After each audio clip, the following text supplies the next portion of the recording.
अस्सलामुअलैकुम जी फ्रेंड्स। आज का जो हमारा टॉपिक है वो है Pauli principle and periodic table. हम लोगों ने क्वांटम मैकेनिक्स 2 की सीरीज़ स्टार्ट की हुई है। तो इस सीरीज़ में ये देखते जाएं, इन टॉपिक्स पर हम पिछली वीडियोज़ में बात करते आ रहे हैं। तो आज की जो हमारे पास वीडियो है वो वीडियो नंबर 9 है। इसका ए पार्ट है Pauli principle and periodic table. इसके बी पार्ट में हम जो अटोमिक टर्म सिंबल है उसको फाइंड करने की कोशिश करेंगे, यानी कि जिसको हम स्पेक्ट्रोस्कोपिक नोटेशन कहते हैं उसको फाइंड करने की कोशिश करेंगे। तो आने वाली वीडियोज़ में हम इंशाल्लाह रहमान इन टॉपिक्स पर भी बात करने की कोशिश करेंगे। तो इससे नेक्स्ट भी टॉपिक्स हैं जो भी फ़िलहाल लिखे तो नहीं है, लेकिन उन पर भी बात करने की कोशिश करेंगे। तो आइए आज के टॉपिक को स्टार्ट करते हैं। बिस्मिल्लाहिर्रहमानिर्रहीम। सल्लल्लाहु तआला अला मुहम्मद सल्लल्लाहु अलैहि व आलिहि वसल्लम।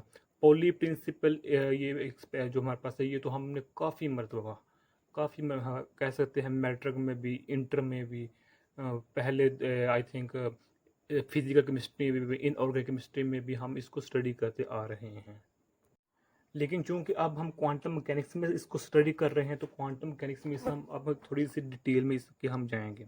ओके, तो अब जो जब भी हम किसी क्वांटम मैकेनिक्स में किसी स्टेट की बात करते हैं, तो क्वांटम मैकेनिक्स में क्वांटम की जो भी स्टेट होती है, अगर हम उस स्टेट को डिफाइन करना चाहते हैं तो हमें हमें क्वांटम नंबर्स का सहारा लेना पड़ता है। और जो वो क्वांटम नंबर होते हैं वो हमें पाउली प्रिंसिपल एक्सपीरियंस से मिलते हैं। एक स्टेट की इंफॉर्मेशन के लिए हमें 4 क्वांटम नंबर्स नीड होते हैं। जिस तरह मिसाल के तौर पर एक यूनिवर्सिटी है, तो यूनिवर्सिटी में एक स्टूडेंट का रोल नंबर उसका क्वांटम स्टेट है। ओके, तो अब उसको अगर आइडेंटिफाई करना है, उसको पहचाना, रिकॉग्नाइज करना है, उसका रोल नंबर हमें पता होना चाहिए, डिपार्टमेंट, उसका पर्सनल नंबर, उसका बैच क्या है, और ये उसका शनाख्ती कार्ड नंबर क्या है, आईडी कार्ड नंबर क्या है। ये तमाम चीज़ें जब हम मिलेंगी तब हमें उस स्टूडेंट का मुकम्मल डाटा मिलेगा। ओके, तो इसी तरह क्वांटम मैकेनिक्स में जब भी हमें किसी स्टेट की इंफॉर्मेशन चाहिए होती है, तो हमें उधर 4 क्वांटम मैकेनिक्स का क्वांटम नंबर्स का पता होना चाहिए। अगर हमें उन 4 क्वांटम नंबर्स का पता होगा तो हम उस स्टेट के बारे में कुछ राय दे सकते हैं कि ये ऐसे है, ये वैसे नहीं है, ये ऐसे नहीं है। ओके, तो क्वांटम स्टेट का पता अगर हमें 4 नंबर का चाहिए, उसको हम कहते हैं set of 4 quantum numbers. Okay, वो क्या है? एन, एल, एम एल और एम एस। ये हमारे पास होता है 4 क्वांटम नंबर्स। अब सबसे पहले हमारे पास आ जाता है एन। ओके, क्वांटम नंबर हमारे पास एन है। जो मेरे पास ये एन है, ये इसको हम कहते हैं मेरे पास प्रिंसिपल क्वांटम नंबर है। ये क्या है? प्रिंसिपल क्वांटम नंबर है ये हमारे पास। ओके, तो ये क्या शो करता है, ये क्या रिप्रेजेंट करता है? ये ऑर्बिटल्स को शो करता है। मिसाल के तौर पर ये न्यूक्लियस है ना, तो ये फर्स्ट ऑर्बिटल है, ये सेकंड और ये थर्ड है। अब जो मेरे पास जिसको हम शेल्स का नाम देते हैं, इसको हम ऑर्बिट्स भी कहते हैं। ओके, इन ऑर्बिट्स की निशानदही के लिए हम एन को यूज़ करते हैं। और एन हमारे पास क्या है? क्वांटम प्रिंसिपल क्वांटम नंबर होता है। और एन की वैल्यू स्टार्ट होती है 1 से, 0 से स्टार्ट नहीं होती है, ये याद रखिएगा। तो ये नेचुरल नंबर होते हैं। तो अब जो मेरे पास फर्स्ट शेल है उसको हम के से डिनोट करते हैं, सेकंड शेल को हम एल से डिनोट करते हैं, और थर्ड शेल को हम एम से डिनोट करते हैं। के शेल में मैक्सिमम हमारे पास इलेक्ट्रॉन आ सकते हैं 2, एल शेल में हमारे पास मैक्सिमम इलेक्ट्रॉन आ सकते हैं 8, और एम शेल में आ सकते हैं हमारे पास 18। अब वो कैसे? इसमें हम सिर्फ चलिए अब हम नेक्स्ट देखते हैं वो किस तरह। तो अब इसका मतलब क्या हुआ कि जो हमारे पास an used for express the information about the electron in fixed orbits, यानी कि जो हमारे पास एन होता है उन शेल्स को शो करता है, उन ऑर्बिट्स को शो करता है जिनमें इलेक्ट्रॉन्स फिक्स्ड होते हैं। यानी कि ये एटम है ना, तो ये फर्स्ट शेल है, ये सेकंड शेल है, और ये हमारे पास थर्ड शेल है। ओके, तो अब इस शेल में जो हमारे पास इलेक्ट्रॉन्स जब फिक्स्ड होंगे, ओके, तो उस शेल को एन से डिनोट करते हैं। अगर इलेक्ट्रॉन आ जा रहे हैं, इलेक्ट्रॉन मूविंग केस में है, तो तब हम उन शेल्स को एन से डिनोट नहीं करते। ओके, अब जो मेरे पास है बोहर एटॉमिक जो मॉडल है, उसका जो मेरे पास फार्मूला है वो मेरे पास ये है। ओके, तो ये नंबर ऑफ शेल्स कहलाते हैं। तो उसने जो सबसे पहले जो हाइड्रोजन एटम की फर्स्ट शेल की जो हमारे पास इससे एनर्जी निकाली थी वो क्या थी? -13.6 इलेक्ट्रॉन वोल्ट था। ओके, खैर अब हम बात करते हैं सेकंड क्वांटम नंबर जो कि हमारे पास है एल। इस एल को हम कहते हैं, ये हमारे पास ऑर्बिटल क्वांटम नंबर है। ये क्या है? ऑर्बिटल क्वांटम नंबर है ये हमारे पास। डन हो गया। अब जो मेरे पास ये एल है, ये हमें बताता है सब शेल के मुतल्लक। ये किसके मुतल्लक बताता है? शेल के। ये बताता है सब शेल के, यानी कि ये बताता है ऑर्बिट्स के मुतल्लक, ये बताता है ऑर्बिटल्स के मुतल्लिक। ओके। अब इसकी जो वैल्यू होती है वो हमारे पास स्टार्ट होती है 0 से 1 2 3 एंड सो ऑन चली जाती है at in n is equal to 0 1 होती है।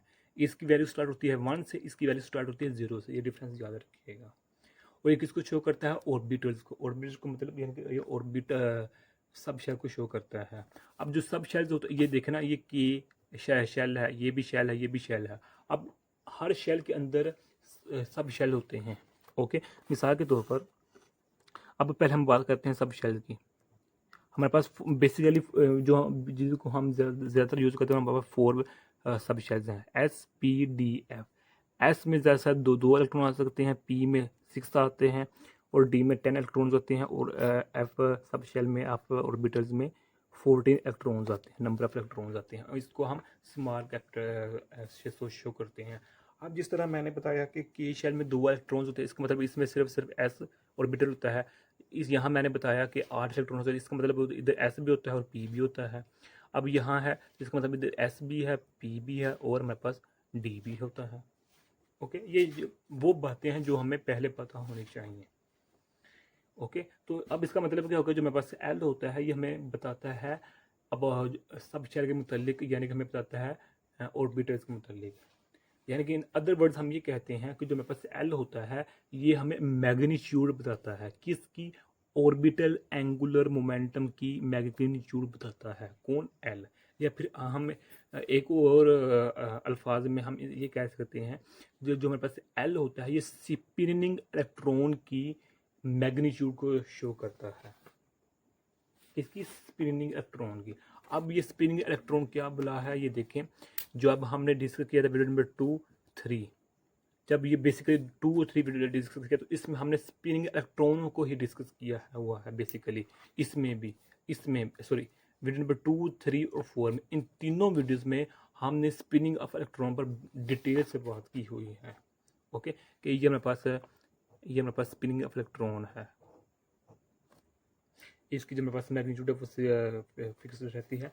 तो जो हमारे पास होता है एल, हमें ये स्पिनिंग इलेक्ट्रॉन की मैग्नीट्यूड, या फिर ऑर्बिटल एंगुलर मोमेंटम की मैग्नीट्यूड, या फिर हम कहते हैं कि हमें ये सब शेल या फिर ऑर्बिटल के मुतालिक इंफॉर्मेशन देता है। ओके।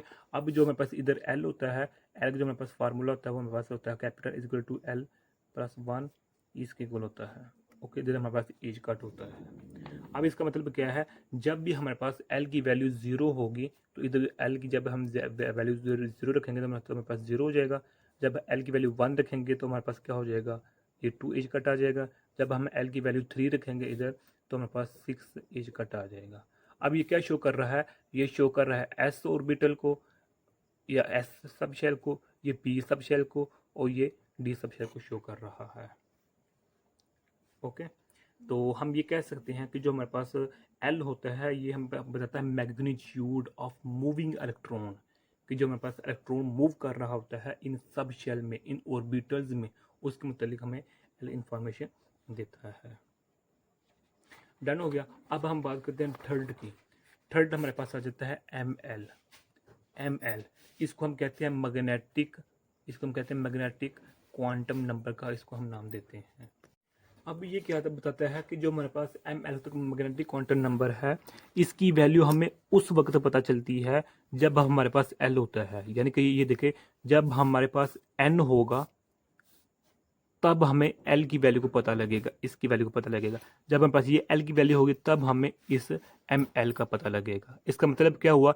एम एल डिपेंड करता है एल पर, और एल डिपेंड करता है इस पर। इन अदर वर्ड्स हमें क्या कह सकते हैं? एम एल इस पर भी डिपेंड करता है, नंबर ऑफ शेल्स पर।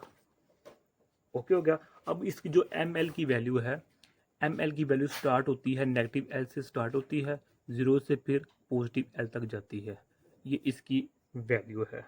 अब इधर डिफरेंस याद रखिएगा कि जो मेरे पास एम एल होता है, ये हमें ओरिएंटेशन ऑफ इलेक्ट्रॉन की बताता है इन ऑर्बिटल्स में। यानी कि जो मेरे पास ml होता है ये इलेक्ट्रॉन की डायरेक्शन बताता है, इलेक्ट्रॉन की ओरिएंटेशन बताता है कि इसमें सब शेल्स में, ऑर्बिटल्स में। ओके, जबकि जो हमने लास्ट स्टडी किया हुआ है ये एल, ये हमें सॉरी जो कैपिटल एल है ये हमें बताता है magnitude of spinning electron. Okay, तो ये डिफरेंस इसमें ना याद रखिएगा। अब मिसाल के तौर पर ये देखें, हमारे पास जब हम कहते हैं हम n is equal to zero है, n is equal to zero है, मिसाल के तौर पर n is equal to zero कौन सा हो सकता है एलिमेंट? लिथियम ले सकते हैं। लिथियम में 3 इलेक्ट्रॉन होते हैं। ओके, ये और एक इसमें होता है। तो यहाँ जो हमारे पास ये किसको शो कर रहा है, n इज इक्वल टू 2 है, ये n इज इक्वल टू 1 है, यानी कि n इज इक्वल टू 2 हो गया हमारे पास। तो अब इसका जब भी हमारे पास n इज इक्वल टू 2 होता है इसका मतलब होता है उधर एटलीस्ट 3 इलेक्ट्रॉन तो मौजूद हैं ही हैं। ओके, अब n इज इक्वल टू 0 है, 2 है, इसका मतलब है इधर l की वैल्यू क्या होगी, 0 एंड 1 होगी। क्यों? क्योंकि जब हम ये देखें, ये देखें, इसमें n की वैल्यू रखते हैं 2 तो -1 होता है, तो मेरे पास 1 आ जाता है। क्या आ जाता है? 1।